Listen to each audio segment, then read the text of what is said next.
Police অনুমতি না দেওয়ায় হাওড়ার দেউলি বাজার জাংশনে সভা করতে চেয়ে কলকাতা হাইকোর্টে দ্বারস্থ হয়েছিলেন বিরোধী দলনেতা শুভেন্দু অধিকারী। বুধবার হাইকোর্ট সেই ছাড়পত্র দিয়েছে। তবে বিচারপতি তীর্থঙ্কর ঘোষের বেঞ্চ এও জানিয়ে দিল, কোনো সংকীর্ণ রাস্তায় সভা করার ক্ষেত্রে আর ছাড় দেওয়া হবে না।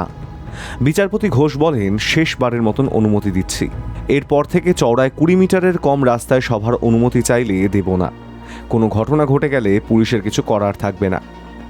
আদালত নির্দেশে বলেছে, হাওড়ার দেউলি বাজার এলাকায় সভা করতে পারবে বিজেপি, তবে 1,500-এর বেশি জমায়েত করা চলবে না। সভাস্থলে কেবলমাত্র বিরোধী দলনেতার গাড়ি প্রবেশ করতে পারবে। সভাস্থল থেকে দূরে থাকবে অন্য সমস্ত গাড়ি। সেখান থেকেই হেঁটে হেঁটে সভায় যোগ দিতে হবে। শ্যামপুরের ওই এলাকায় এর আগে সভা করতে চেয়ে স্থানীয় পুলিশ প্রশাসনের কাছে আবেদন করে বিজেপি, কিন্তু সভার অনুমতি মেলেনি। এরপর হাইকোর্টের দ্বারস্থ হন স্থানীয় বিজেপি নেতৃত্ব। মামলার শুনানিতে রাজ্য যুক্তি দিয়েছে, যে স্থানে সভা করার জন্য অনুমতি চাওয়া হয়েছে সেটি সংকীর্ণ জায়গা। বিরোধী দলনেতা জেড ক্যাটাগরির নিরাপত্তা পান। ওই জায়গায় কোনো ঘটনা ঘটে গেলে পুলিশের পক্ষে সামাল দেওয়া মুশকিল হবে।